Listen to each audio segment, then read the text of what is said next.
OMG, are you guys in for a treat today? My good friend Leland Jones is back. This is the third time he's been on the Lora Shipman show, and I'm really excited because today he is addressing something that everybody needs to know how to do in their business, and that is closing high ticket sales. He's going to take us through 3 steps so we can master this. This guy's a rock star. You're going to get lots of great information. So grab a pen, a piece of paper, get ready to take some notes because episode 63 starts right now. Hey there, welcome to the Lora Shipman Show. We hang out here weekly to talk about things like social media, entrepreneurship, marketing, tools, strategies, tips, and it all starts right now. Hey everybody, I'm so excited. Leland Jones is back. Leland, this is the 3rd time on the show, I think, right? Crazy. It's crazy. I know. Yep. It's awesome. But like you always drop such knowledge bombs on us. And today I'm really excited about the episode we're going to go through because you're going to take us through 3 steps of closing high ticket sales. And I know people struggle with that. Like it's a confidence thing they have. And I know I've struggled with it before and I really want people to move past that. And I'm hoping that you can take us through that journey. Yeah, absolutely. I'd love to. So definitely. Let's just get into it. Okay. Sounds good. Okay. Well, great. Okay. So there's so many things that go into closing high ticket sales. Of course, it's a confidence thing. It's a self-belief thing. There's so many factors that go into closing high ticket deals that could inhibit you from making it happen. But if you're looking at a package, I kind of go by a rule of thumb that if you want to close any high ticket sale, there's 2 things you have to do foundationally before you ever even pitch a product or even meet with a client or anything. And that is, first, you have to sell yourself on the product. Whatever it is you're selling, you gotta be sold on it. So and there's a very simple rule of thumb. If you wouldn't buy it, if you wouldn't give it to your mother or if you have kids and you wouldn't use it in front of your kids, then you probably, shouldn't be sold on it. But if you are those things, like if you would use the product in front of your kids, you'd sell your mother on it and you use it yourself, then it's probably ethical and it's probably something you would be able to likely sell yourself on. Go ahead. I was going to say, I love that because I'm always looking for that litmus test of, is it something that's actually saleable? And the way that's a simple way to figure it out is if you could find value in it yourself, I think that's fantastic. Yeah, okay. Absolutely. That's great. Okay. Yeah. So that's the first little, test that I would take for selling yourself. And then the second thing you got to do is find the value in it. So in other words, if the value far exceeds the price of the product and it's like a no-brainer, then that does so many things for the sale. For example, it alleviates any pressure that might be in the sale. It alleviates any complicated factors that might inhibit you from landing the sale. And I'll explain that. So let's say, I have these Post-it notes and I want to sell these Post-it notes for $500. Well, obviously I'm going to have to be very pushy as a salesperson. I'm going to have to really pressure you into it and probably manipulate and trick you into buying something because it's pieces of paper. Right. Obviously, I can't sell it for $500. Now, if I had, a course, an online course, a lot of people are selling courses these days. So if I had like an online course that would guarantee that you would 10x your business and 10x your sales, and it would guarantee that you'd get one-on-one coaching 6 times a week, all of that for $500, one-time payment. It's almost like a no-brainer offer. If you can provide so much value that the offer becomes a no-brainer, it makes your job as a salesperson so much easier and honestly so much more ethical, because if you can take the pressure out of the situation by over delivering to people, then it just makes it so much easier, because all you have to do then as a salesperson is basically show them the features of the product and attach them to a benefit. And just show them that, if I wanted to sell them a car, instead of just pressuring them into buying a car, I can find out what are their wants and desires, what's their pain, why are they here, do a little fact finding. And then if I have a no-brainer offer available for them, that it's a no-brainer and the value exceeds the price, then it really takes the pressure off me. All I have to do is just list the features that they're looking for that match what they want and desire, and then show them the product, present it to them professionally, and then just close them on the deal. Okay, so I have a couple of questions about that. The first one is, how do you avoid getting yourself stuck? And I don't know if you know this story or not, but there is somebody, an influencer in the fitness world, who just recently buried herself because I think she just kind of overpromised what she was going to deliver. Do you know who I'm talking about? Do you know? No. Okay. That's No. all right. But anyways, so what basically she did is she like almost overpromised, where she extended herself too thin. And so she was never able to actually deliver on what she said she was going to deliver through her coaching programs, because she was an influencer, and it scaled, just like her scale was so huge that she's only one person. Do you have any sort of safeguards that maybe, or tips or tricks on how to make whatever it is you're designing to be able to be scalable, where you're not going to like under deliver just because you are only one person? Do you have any sort of like ingredients or things that you would add to that course or program? Well, yeah. So for example, I'm actually helping someone right now build out a fitness program. And one of the features is a hotline number that you can call for any questions, nutrition questions, things like that. And so literally, I don't know if you can see this or the viewers, but I have 3 phones on me all the time because I'm helping him grow it. And right now it's the 2 of us and like 2 other people behind the scenes making this happen. But right now we only have 50 people. But just like a real true entrepreneur should, we're always thinking forward. We're thinking exactly that same thing. What do we do when 30 people, 40 people, 800 people join this program? We just started launching Facebook ads and all kinds of things. So we're preparing already for that scaling. And what are we going to do when those people, how do we keep the hotline? So we have these phones. All we're going to do, is pass this phone on to another person that's trained and capable of handling it. So really, when it comes to scaling, you just need to think ahead of time as to when you're scaling, you got to prep and prepare ahead of time before it happens. So right now we only have like 50 people in the program, but we're ready to take on like 500. And that comes with like training people and preparing for that, which is all just like visionary future thinking and prepping for that. I think it does. And that's so important, because I think a lot of people, when they do put the high ticket item together and they make it sound so juicy and so good, that sometimes they're maybe surprised by the response that they're going to get, and just to make sure that they have that forward thinking.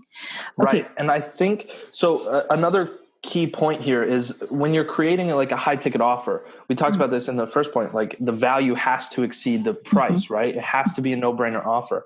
I see a lot of entrepreneurs, they mistake that with, I'm just going to value pack this thing. I'm just going to put so much into it. So the thing to kind of look out for that is anything that requires your time should have a higher price to it. And the more time it requires of you, the higher the price should be.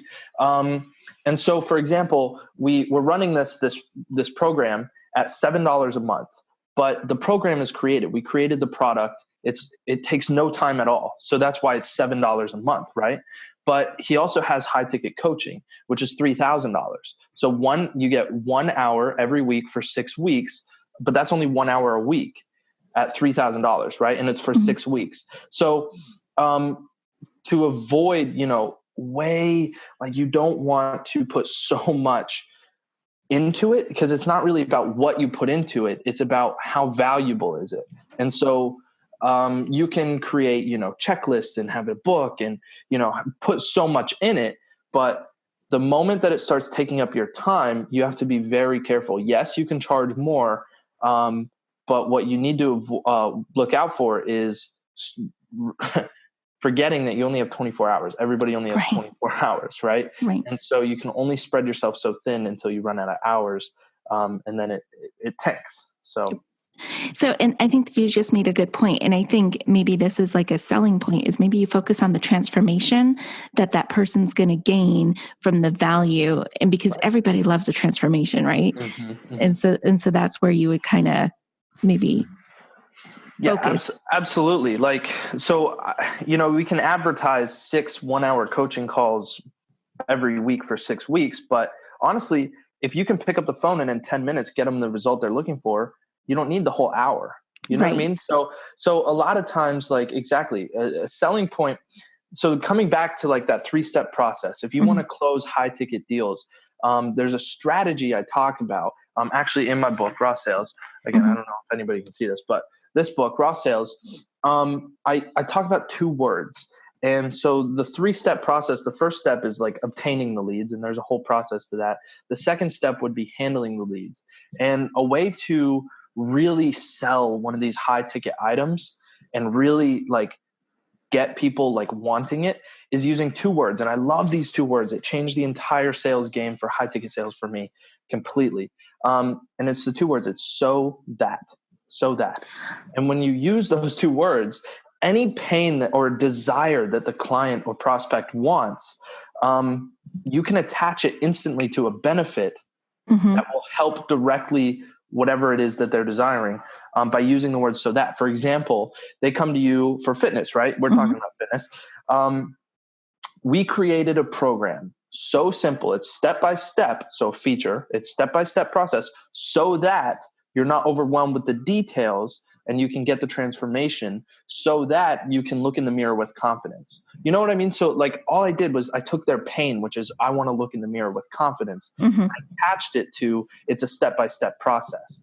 And so I took the feature, used the words so that as a bridge to attach it to a benefit that hits them right in the heart where they're like, because when you go through the fact-finding process with a client and you find out that their real pain is it's not that, oh, I want to get in shape or I want to get a 6-pack. It's actually you tried on your belt and you were on the last belt loop and you were disgusted by that. And your kids are looking at you as this like successful entrepreneur and you actually are disgusted with your health. And every time you look in the mirror, you're upset.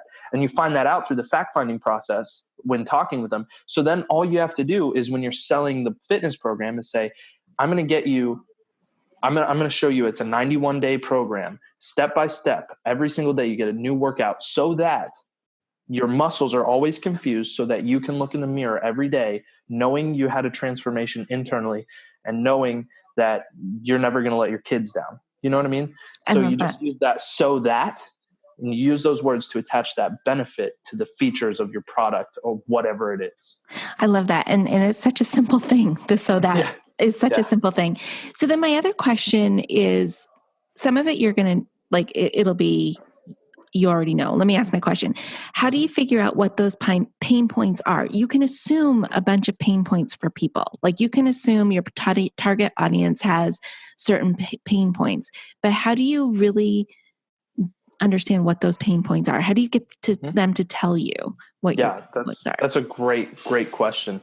The rule of thumb I usually use is I ask why, the question why, 5 times at least. And I don't know where this came from. It's not my original thing. I didn't create this. I heard it somewhere. I wish I could give credit to wherever I found it from. But I ask why like 5 to 10 different times because it really digs deep into what their real reason is. So they come to you, oh, I want to get a 6-pack. Why do you want to get a 6-pack? They say, oh, because, you know, I want to be healthy. Well, why do you want to be healthy? Or even I might use a good question as well is why is that important to you? And so you ask them, and then you really get down to the deep reason as to why they want whatever it is. For example, if you're selling cars, they might come to you and you ask them, why are you in today? Why'd you come in to buy a car today? And they say, oh, you know, cause I'm going on a date tonight. Oh, well, why is getting a new car important to you?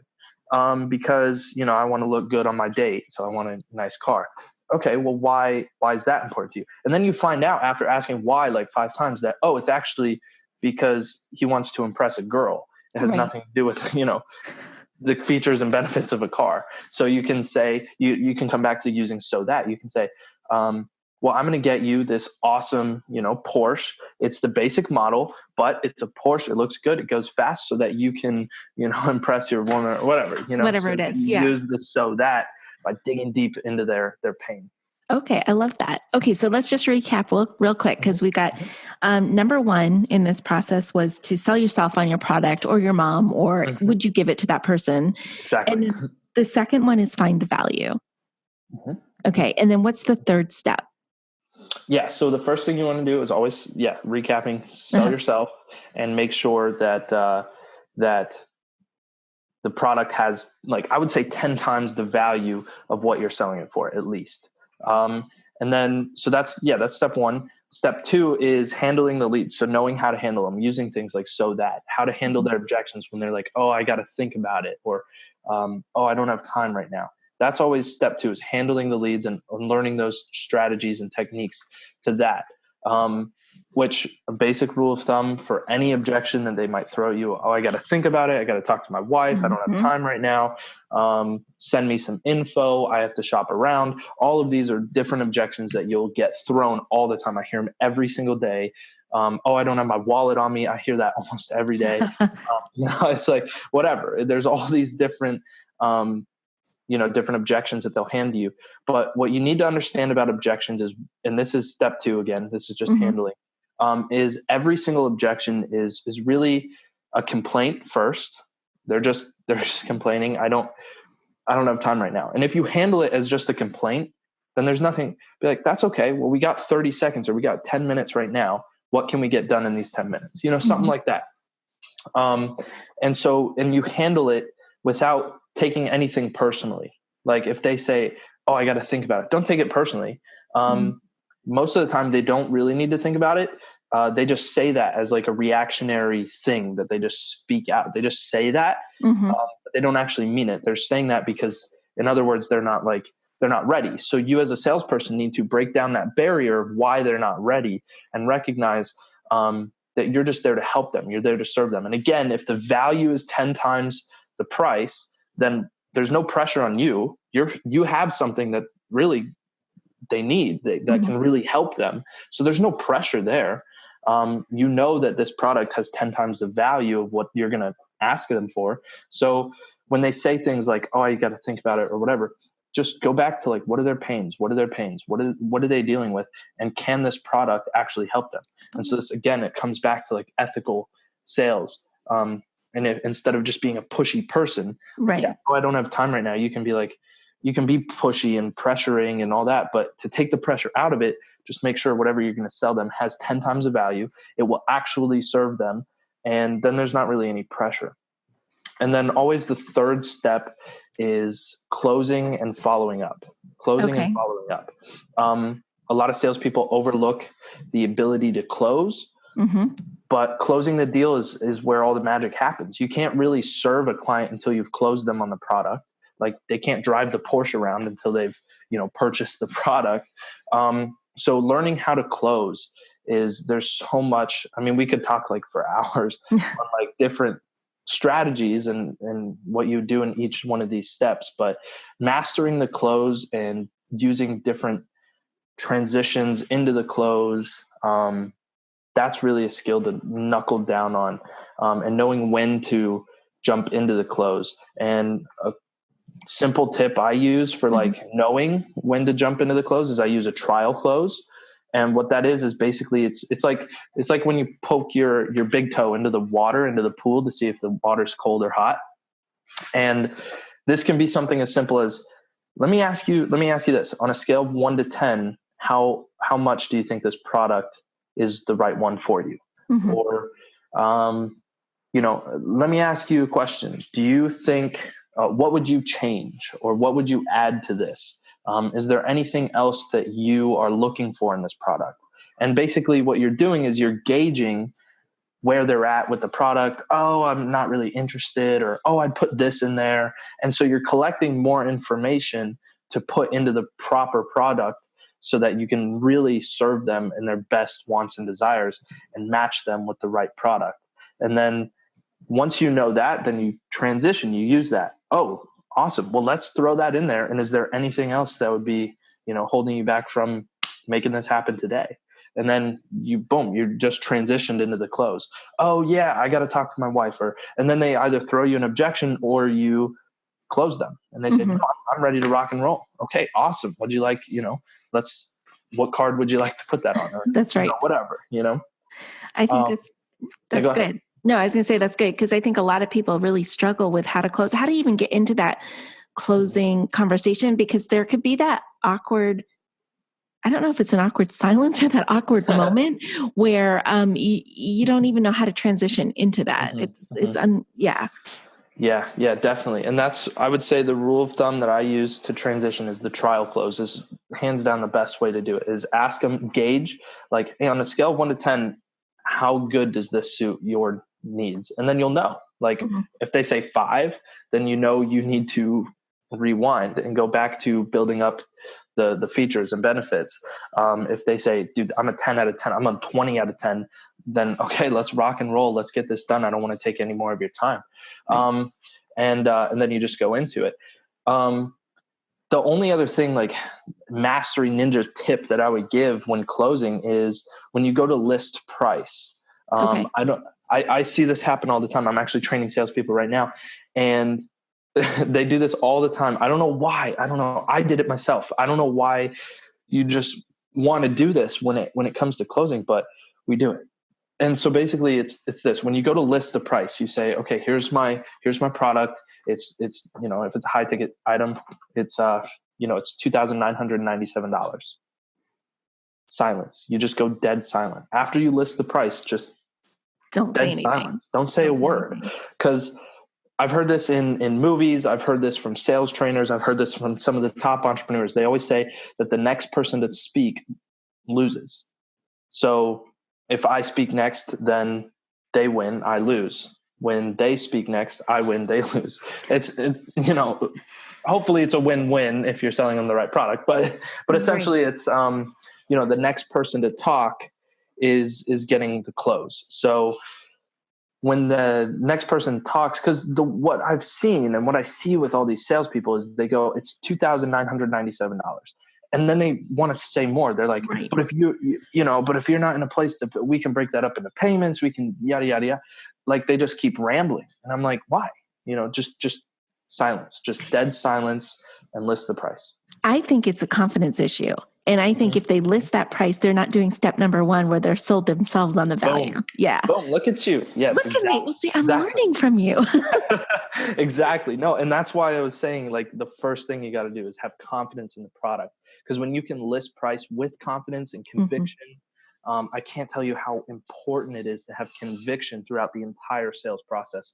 Like, I know hands down, without a shred of a doubt, that the product I'm going to deliver to these people is well worth the price. It's well worth the results they're going to get. And what happens when I go through that process and I list price with confidence, conviction, and I go dead silent, they go, I usually get one of two things. They either go, they sigh, and they go, okay, I'm in, or they give me an objection and we handle it. And then they go back and then they sigh and then they go, we're in. But I always, every single time, I close one of these high ticket items, they thank me at the end of the call. They say, thank you. Thank you for helping me make this decision. Thank you for helping me get out my credit card and do this.